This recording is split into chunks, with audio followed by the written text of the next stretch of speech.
Hello everyone, welcome back to banking exams Telugu by entry. So ఎలా ఉన్నారండి అందరూ and exams ఎలా ప్రిపేర్ అవుతున్నారు? అండ్ రీసెంట్గా అయితే IBPS PO నోటిఫికేషన్ అయితే రిలీజ్ అయింది కదా. సో ఈ పర్టికులర్ ఎగ్జామ్కి రిలేటెడ్ నోటిఫికేషన్లో ఉన్న ప్రతి డీటెయిల్స్ అన్ని కూడా క్లియర్గా ఎక్స్ప్లెయిన్ చేసి ఒక వీడియో అయితే చేయడం జరిగిందండి. అంతేకాకుండా అప్లికేషన్ ప్రాసెస్ అంటే ఎగ్జామ్కి ఎలా అప్లై చేయాలి అన్న దానికి రిలేటెడ్ ఒక వీడియో కూడా మన ఛానల్లో ఉంది. అండ్ అంతేకాకుండా IBPS POకి రిలేటెడ్ ఎగ్జామ్ ప్యాటర్న్ ఎలా ఉంటుంది అండ్ సిలబస్ ఏంటి అనే దానికి రిలేటెడ్ కూడా ఒక వీడియో అయితే చేయడం జరిగిందండి. సో మీకు కనుక ఈ పర్టికులర్ టాపిక్స్లో ఏమైనా డౌట్స్ ఉంటే ఈ వీడియోస్ని కానీ చెక్ చేశారంటే మీరు ఆ డౌట్స్ని క్లియర్ చేసుకోవచ్చు.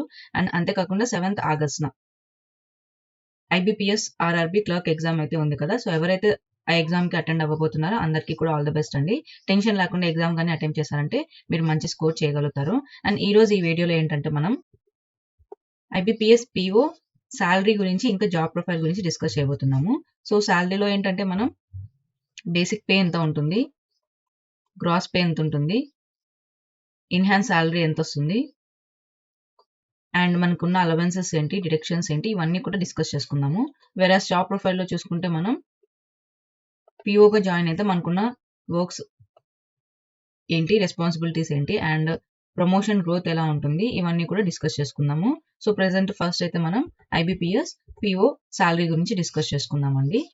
సో ఇప్పుడు నేను చెప్తున్న శాలరీ ఏంటంటే 2021లో IBPS PO ఎగ్జామ్ రాసి క్లియర్ చేసి ప్లేస్ అయిన వాళ్ళ శాలరీ స్ట్రక్చర్ అయితే చెప్తున్నాను అనమాట.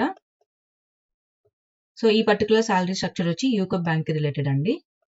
సో దాన్ని మనం ఇప్పుడు డిస్కస్ చేసుకుందాము. సో శాలరీ స్ట్రక్చర్ చూసుకుంటే ఫస్ట్ మనకు బేసిక్ పే వచ్చి 36,000 అండి. సో ఈ బేసిక్ పే ఏంటంటే IBPS కింద ఉన్న ప్రతి పబ్లిక్ సెక్టర్ బ్యాంక్కి కూడా సేమ్ బేసిక్ పే అయితే ఉండడం జరుగుతుంది అనమాట. సో బేసిక్ పేలో అయితే చేంజ్ ఉండదు.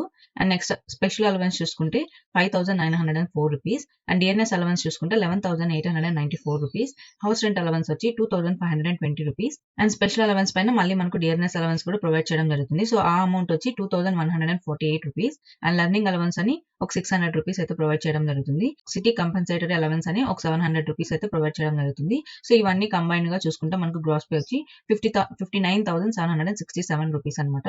సో ఎలా అయితే అలవెన్సెస్ అన్ని కలిపి మనకి ఇంత గ్రాస్ పే వస్తుందో ఇందులో మళ్ళీ మనకు కొన్ని డిడక్షన్స్ కూడా జరుగుతాయి అనమాట. సో అవి ఏంటంటే ప్రొఫెషనల్ ట్యాక్స్ వచ్చి ఒక 200 రూపీస్ అండి. అండ్ నేషనల్ పెన్షన్ స్కీమ్ కి రిలేటెడ్ అమౌంట్ వచ్చి ఒక 4,789 rupees and income tax amount వచ్చి 1,600 రూపీస్. అండ్ ఈ ఇన్కమ్ ట్యాక్స్ అమౌంట్ ఏంటంటే మనకు ప్రతి మంత్ కూడా డిడక్ట్ అవ్వదు, ఇయర్లీ వన్స్ డిడక్ట్ అవుతుంది అనమాట. సో ఆ అమౌంట్ ఈ పర్టికులర్ శాలరీ స్ట్రక్చర్ లో ప్రెసెంట్ అయితే ఉండడం వల్ల అది సేమ్ యాజ్ ఇట్ ఈస్ చూపించడం జరుగుతుంది అనమాట. సో ఇది జూన్ కి రిలేటెడ్ శాలరీ స్లిప్ కి రిలేటెడ్ శాలరీ స్ట్రక్చర్ అనమాట.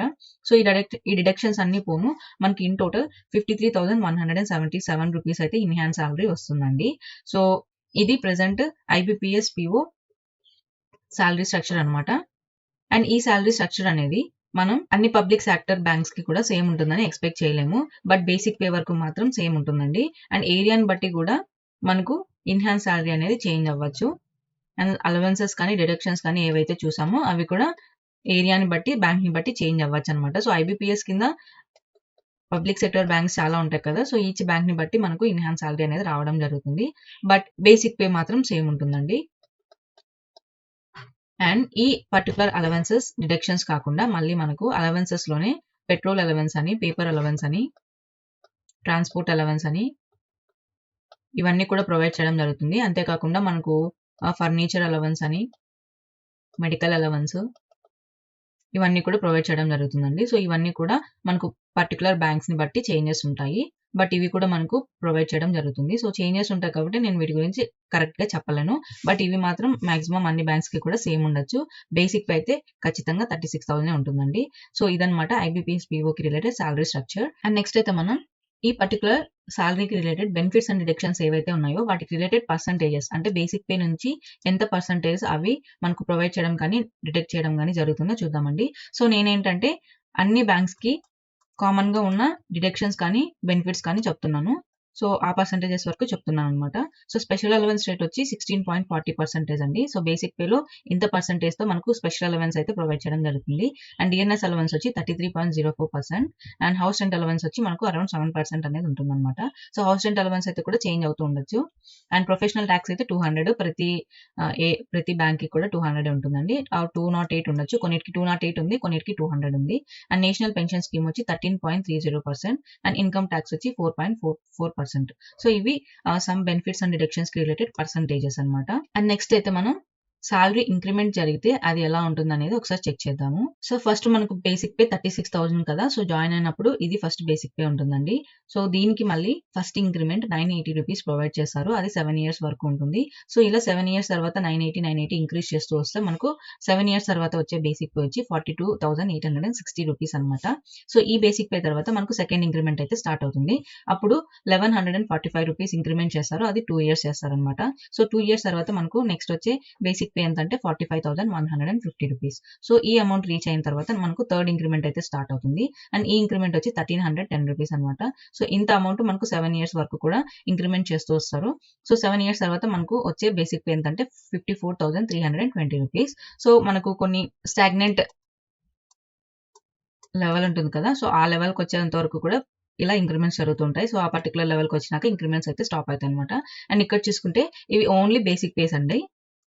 సో ఇందాక మనం సాలరీ స్ట్రక్చర్ లో చూసినప్పుడు 36,000 బేసిక్ పే ఉంది కదా. మళ్ళీ దానిపైన మనకు special allowance, DNS allowance, house rent allowance ఇవన్నీ వచ్చాయి కదా. సో అలా చూసుకుంటే మనకు 36,000 కి మళ్ళీ అరౌండ్ ఒక 15 to 16,000 అలా యాడ్ అయింది కదా. సో ఇదే విధంగా మనకి ఇక్కడ వచ్చే ప్రతి బేసిక్ పేకి కూడా ఇవన్నీ కూడా యాడ్ అవుతూ వస్తాయన్నమాట.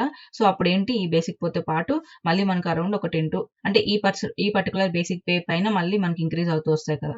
మనకి ఈ అలవెన్సెస్ అన్ని ప్రొవైడ్ చేయడం జరుగుతుంది కదా.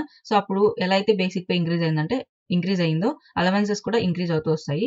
సో మనకు అరౌండ్ 15 to 20,000 ఎక్స్ట్రా రావచ్చు అనమాట బేసిక్ పే పైన. అండ్ డిడక్షన్స్ ఉన్నప్పుడు మనకు అరౌండ్ ఒక 5 to 6,000 కానీ లేదంటే 5 to 10,000 కానీ డిడక్ట్ అవ్వచ్చు. సో ఇది సాలరీ ఇంక్రిమెంట్ స్ట్రక్చర్ కి రిలేటెడ్. అండ్ ఈ ఇంక్రిమెంట్స్ అన్ని కూడా ఎప్పుడు వర్తిస్తాయంటే IBPS PO గా జాయిన్ అయ్యి అలాగే కంటిన్యూ చేస్తున్న వాళ్ళకి మాత్రమే వర్తిస్తాయండి. బట్ ఇన్ కేస్ మధ్యలో కానీ JAIIB అండ్ CAIIB ఎగ్జామ్స్ రాయేసి ఇంక్రిమెంట్స్ ఇంక్రీజ్ చేసుకునే వాళ్ళు కూడా ఉంటారు. సో ఈ పర్టికులర్ ఎగ్జామ్స్ రాసిన వాళ్ళకి మాత్రం ఇంక్రిమెంట్స్ త్వరగా వస్తాయి, ఇలా ఇయర్స్ పట్టవన్నమాట. అండ్ లేదంటే IBPS SO అలా హయ్యర్ సీనియర్ ఎగ్జామ్స్ ఉంటాయి కదా. సో అవి రాస్తే అప్పుడు మీ పోస్ట్ ఇంక్రీజ్ అవుతుంది కాబట్టి ఆటోమేటిక్ గా మీ సాలరీ అయితే ఇంక్రీజ్ అవ్వడం జరుగుతుంది. సో ఇలా అయితే సాలరీ ఇంక్రిమెంట్ స్ట్రక్చర్ ఉంటుందండి. సో ఇది IBPS PO సాలరీకి రిలేటెడ్ పూర్తి డీటెయిల్స్. అండ్ నెక్స్ట్ అయితే మనం IBPS PO జాబ్ ప్రొఫైల్ ఇంకా ప్రమోషన్ ప్రాసెస్ గురించి అయితే డిస్కస్ చేసుకుందాము.